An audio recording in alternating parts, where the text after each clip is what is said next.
Hello guys, welcome back to my YouTube channel. Welcome beautiful people.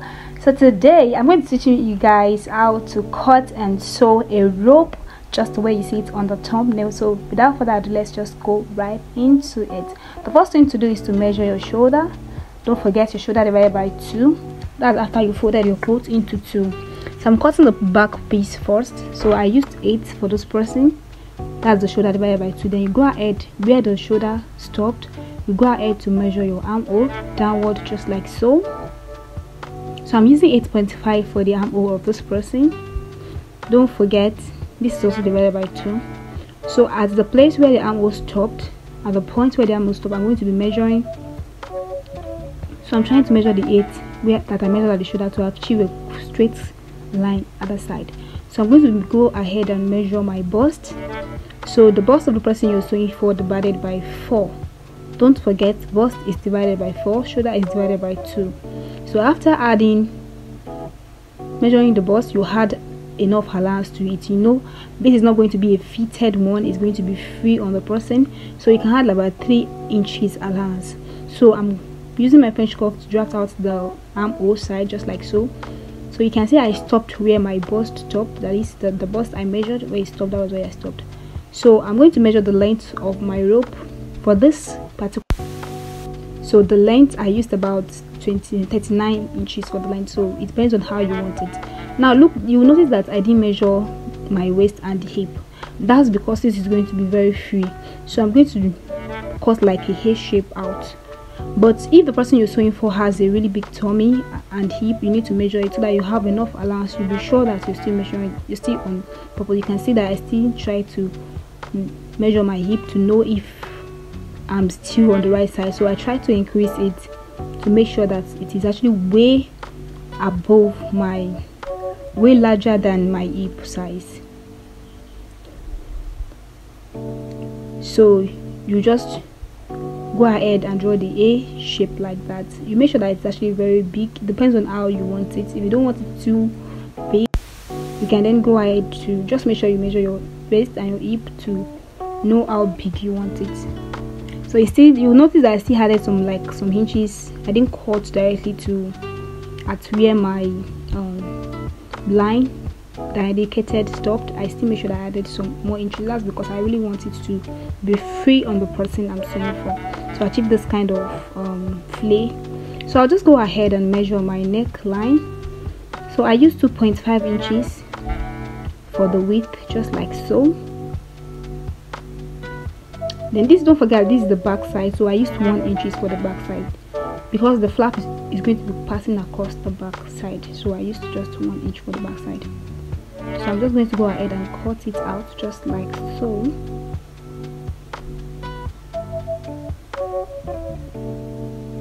This is very easy, guys. So please guys, if you've not subscribed, what are you waiting for?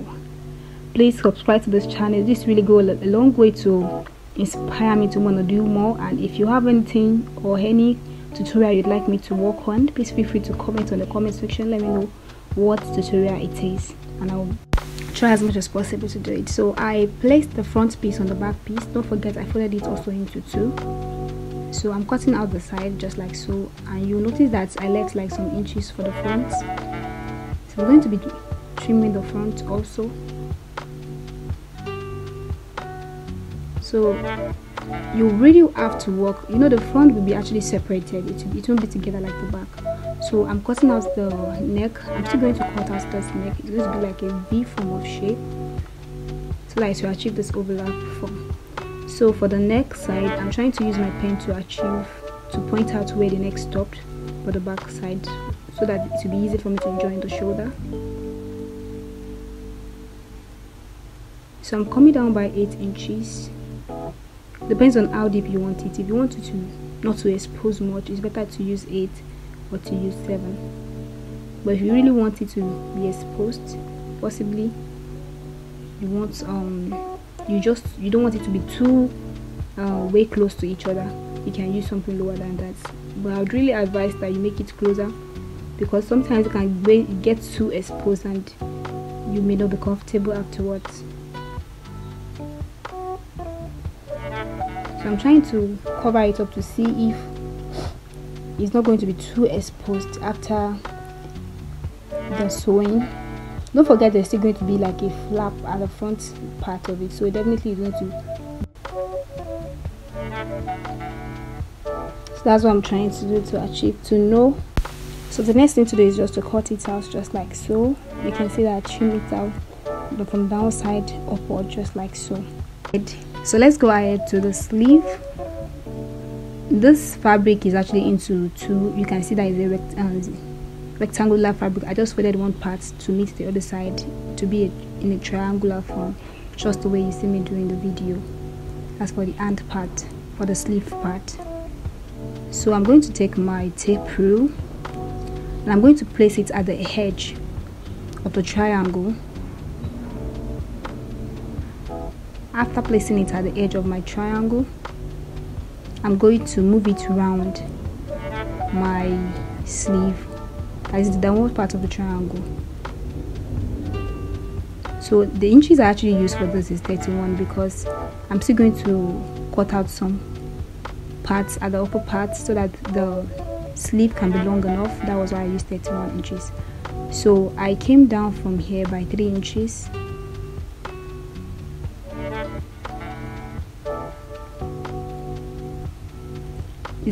Guys, this is actually very simple. Just follow, you'll be able to get everything I'm saying. You can see the way I just moved my hand to achieve the sleeve curve. So I'm trying to measure it to know if it's up to the inches that I actually use. You know, I used 8.5 for my armhole,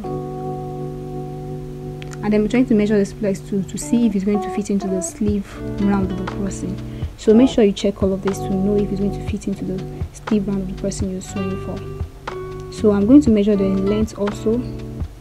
You can see that it's actually way longer than the way I want it, and it's actually perfect because I can still cut it out. You can see. So it's better to use a length that is actually way above so that you can always work your way around it than to use a shorter length. So I'm going to cut out that side part.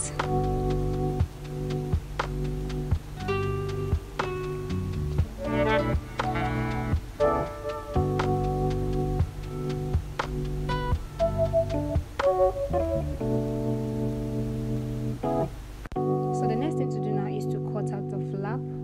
I folded this into two. I used 2 inches for the flap actually. You can make this shorter, depends on what you want. So you can see that I've joined the shoulder, the front part and the back parts together. I joined it together on the side. Also I've joined it together. So the next thing I'm just going to do is to add my flap to it. And then after adding my flap, I'm going to join the sleeve as well to it now.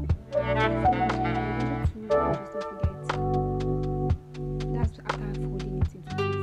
I actually added interface on the flap to achieve like something solid. But after, so I'm going to sew it on the front part of my logo, just like so, just the way you see it on the video. So let me open it so that you guys can see what I added an interface to make it really strong and to make it stand on the rope.